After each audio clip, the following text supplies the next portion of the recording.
Hi everyone, Crazy Keto Guy here. This is a bit of a rarity. Not a t-shirt, but like a jumpery kind of thing going on. Maybe the cold has finally got to me. I'm a big fan of cold therapy. And actually my room isn't that cold, but I've had to put a jumper on. Anyway, this is a bit of an impromptu video. And it's looking at food stuff. I think that will probably be the title. So when I started my ketogenic diet, I sort of did like I'm sure most of us have done, looked online for keto-friendly food, keto-friendly vegetables, like what you should have, and there's loads of stuff out there. Kind of did some of the usual stuff, bacon and eggs for breakfast most mornings. Try and throw in some avocado, guacamole, kind of smashed avocado to obviously up the fat content and tick all the macros. Yeah, so eating like a typical ketogenic diet.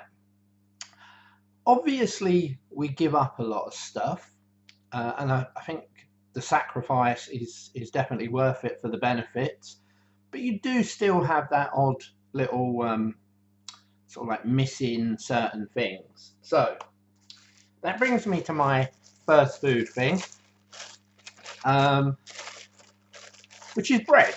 Now I'm looking at a couple of companies that sell some bread products. There's one company, unfortunately, in America that I absolutely love the look of their stuff, but they don't obviously deliver to the UK. I found two companies in Germany that do both bread mixes that you obviously have to make up, and also a couple of products that are ready made. And they look pretty good, and you read the carbs on them, and obviously they're made with a low carb and slash ketogenic diet in mind. So you kind of hope that all of the ingredients are good. I do also agree that the best way is obviously to do it yourself. You know exactly what's going in there, and you've got no doubt. Unfortunately, I'm not that great when it comes to the sort of baking side. I've got a bread maker and I know how to put the mix in and pour the water in and all of the bits that go with it.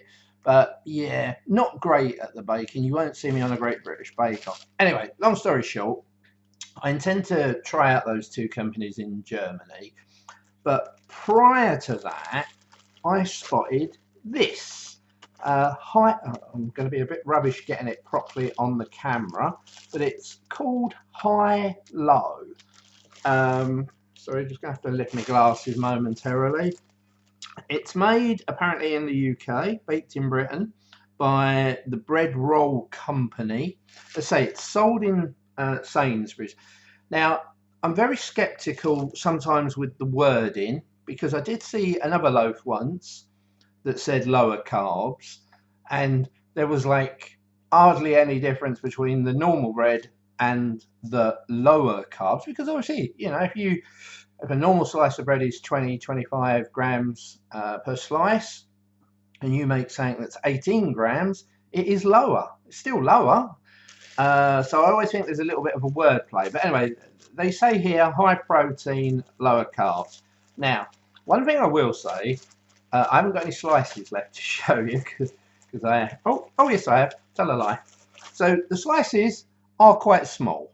Okay, compared to a normal slice of bread, I'd say it's probably about 60% of the size of a normal slice of bread. It's got some nice seeds, so I'm sure there's a health factor there, health benefit. But it does weigh about 30 grams, so it's quite dense, it's quite heavy, and it's 5 grams of carbs per slice. So earlier on, I had 2 slices. I had it with some Kerrygold butter, nice thickly spread on there. I had some salmon pate and some cucumber.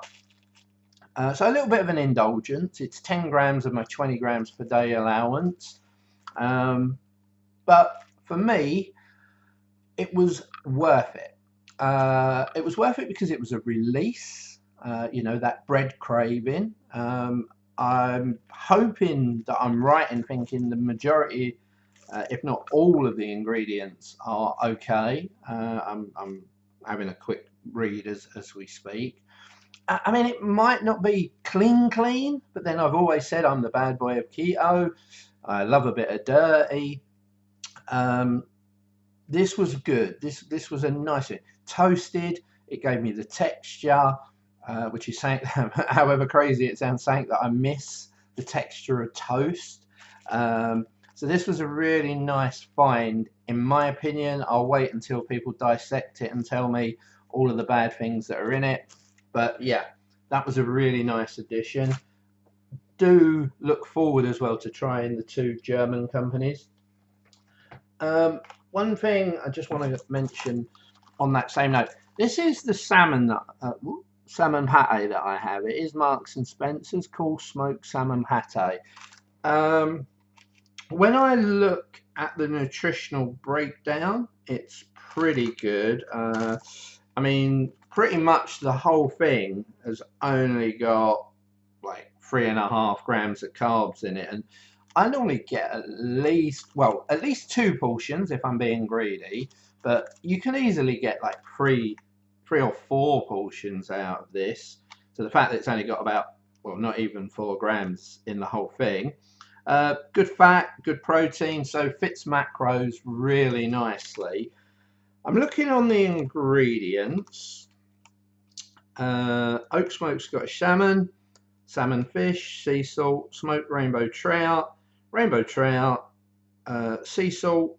Probably the first thing that jumps out that I know is not necessarily what we want in there, demerara sugar. So a little bit of an issue there. I'm sure it's not a lot. Creme fraiche, honey roasted Scottish salmon. Okay, it's got a lot of salmon in it. Honey, so it's got, again, honey in it. I don't think honey is that bad, but I understand it obviously, enacts a glycemic response.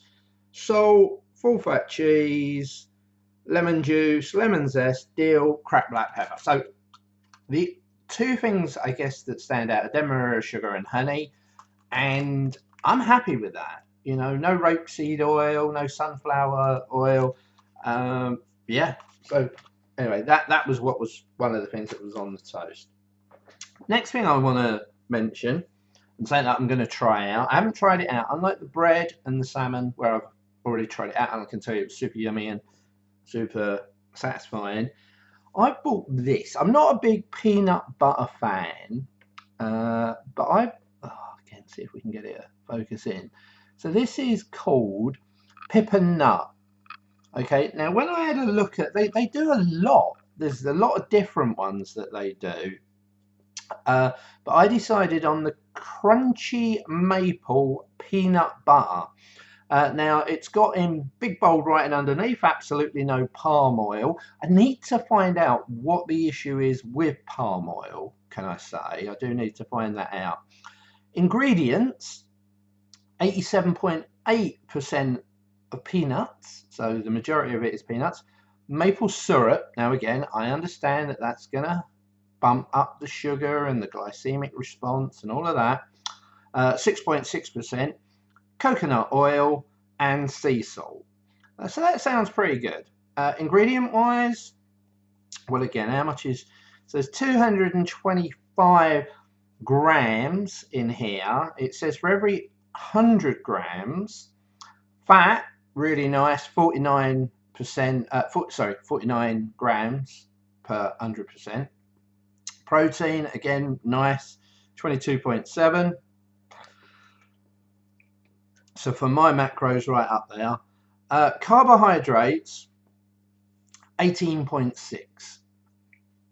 So yeah, if you sat there with a spoon and ate half of this tub, you've pretty much done your carbs for the day.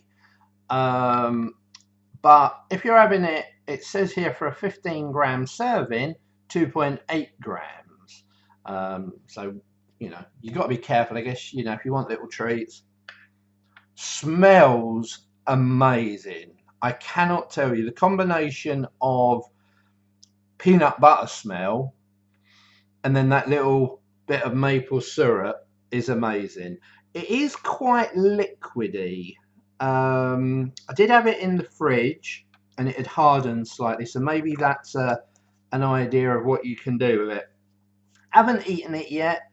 I can only imagine it tastes amazing. I'm not going to indulge because, as I say, I'm obviously trying not to eat too much.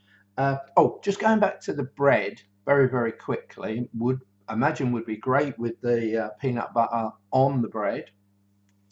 Just going back to the bread, there are 12 slices inside the loaf, and it is very particular. It does say that you've got to use once opened in 3 days. So what I've actually done, because it's freezable, is I've batched them into 4s basically. I put them in a freezer bag with 4, another freezer bag with 4, and then I've kept 4 out for eating them over the next couple of days. So basically, yeah, you can unfreeze 4 and then split it over a couple of days. It's not something I'm going to have every day, but it's quite nice. I'm thinking poached on eggs, poached eggs on toast, scrambled eggs on toast would be a good option as well. So the final thing I want to have a look at quickly in this little foodie review is chocolate. Now, I always go for this is my go-to. This is Lindt, little product placement, and it's their 85%. I wish I could go for their 90%, and I might try it next time. Just purely from a carbs perspective, there's 5 grams per 100 you know, like 100. This is a 100-gram bar. So in here, there's 19 grams of carbs, whereas in the 90%, there's only 14. So it is slightly better. Fat content's good. Protein again, little, but believe it or not, protein in chocolate. I didn't even know that. So yeah, everything else is spot on. And I have 1, 2, 4. I think there's 8 cubes in here, so that's 12.5 grams. Sorry, 12.5 grams in weight of each cube, and that with quick maths would like, wow, 1.5 grams of carbs. I might be wrong. No, yeah, so like 1.5 grams of carbs, I'm guessing.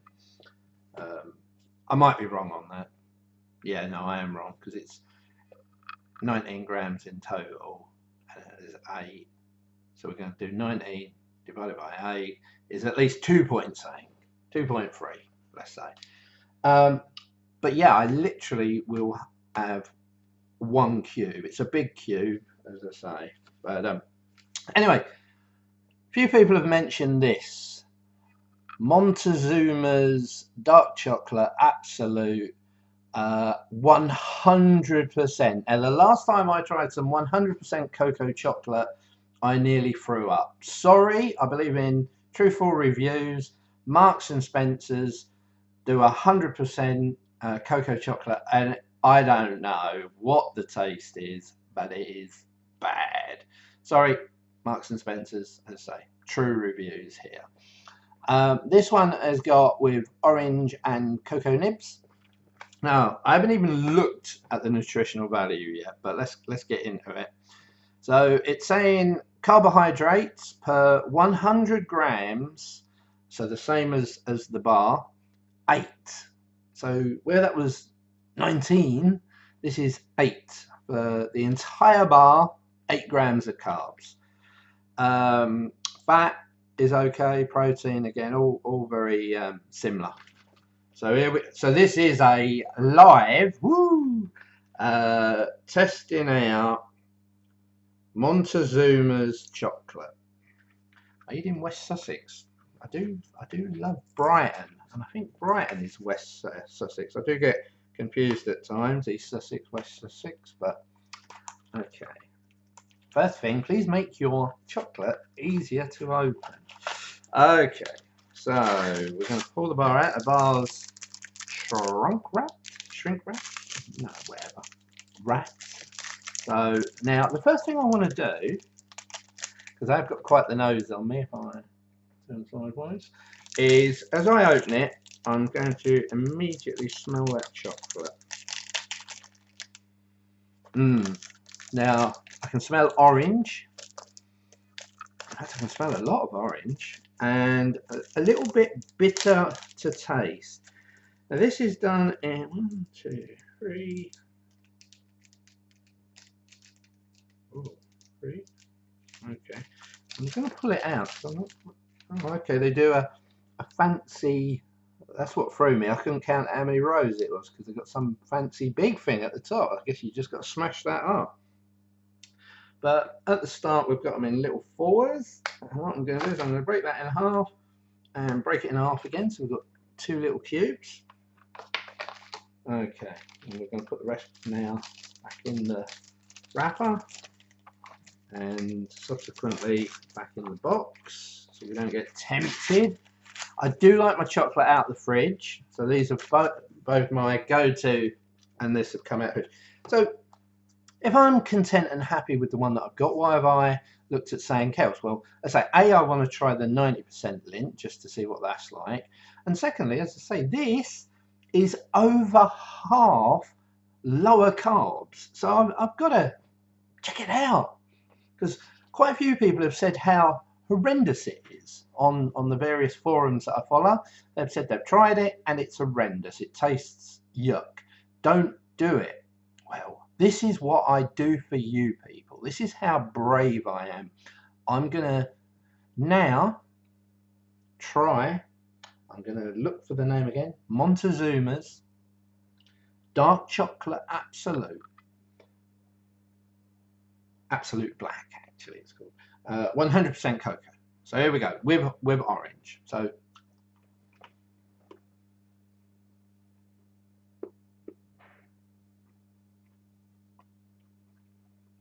this might take a moment.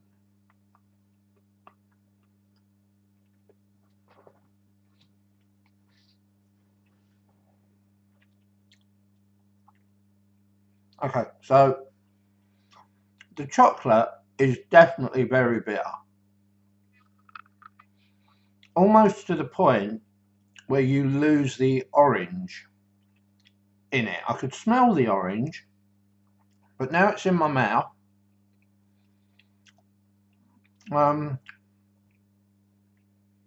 Yeah, it's a very bitter chocolate.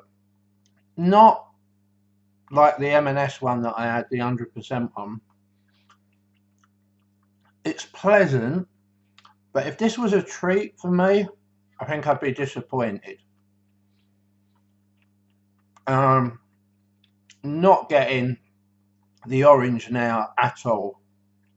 My mouth is just totally with the bitter taste of the chocolate.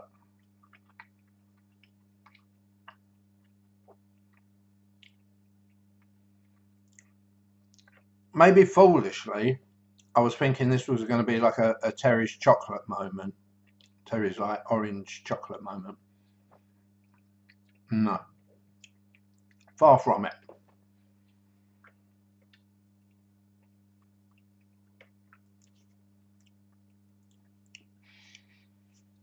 I'm hoping there's something there. But there really isn't. So, again, obviously from a carb perspective, this is far heavier in carbs than this. But if I'm only eating 1 cube of this, as I said, it's like 2 and a bit carbs. And if I was scoring this out of 10 on the Chocoholic kind of ranking system, this would be a solid 8. If I was scoring this out of 10 on the same principle, I would struggle to give it a 2. So much so, I'm sorry, Montezuma, but you're going in the bin. I would not eat that for love nor money, because, you know, chocolate and the inclusion of chocolate should be a treat, and that was not a treat. So we're sticking with the Lindt 85%. We're going to try the 90% next time, and I will update you on what I think about the 90%, but this is my go-to chocolate treat. So that's a few things that I'm trying out this week. Some I've already tried, some I'm going to try. If anyone's got any comments, please feel free to comment away. Please subscribe below. There's also a little bell should you be interested in the new videos that I post. Please feel free to like and share. That would be amazing, and maybe I'll get more than 3 people watching my videos. This has been Crazy Keto Guy reporting live for the Keto Nation. Much love.